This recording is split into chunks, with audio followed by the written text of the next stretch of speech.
welcome back to another video, guys. In this video I'm going through that fault code there, which is the body control module, and now the results we get, the signs, it could be anything, it could literally be anything. So the windows don't work, the windows for the driver, indicators don't work, literally it just kind of packs in. Now that's to do with the body control module, which is found here.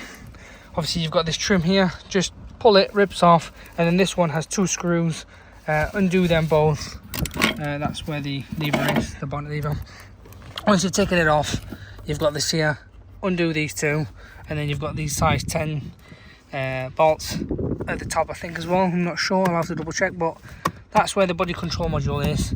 It'll require replacing. It's always best to put a new one on. Like we said, make sure it's the same that code. Body control module kind of causes light failures, engine management light being on, warning on the dash, your cluster playing up, I don't know, everything starts playing up, in other words.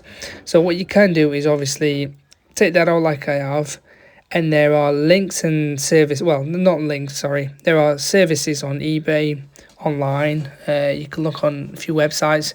They do repair them. I highly recommend you repair them rather than getting a new one and fitting it on and coding it in. It's going to cost you more.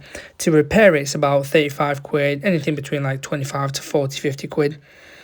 But you can certainly, the way I did it was gone on eBay, sent the item across, and they will repair it, send it back, you pop it on. It's just a plug and play straight after. There's no coding in. I highly recommend doing that. It's far better, less trouble. But that's the sort of symptoms and signs you get when it's really common in the BMW world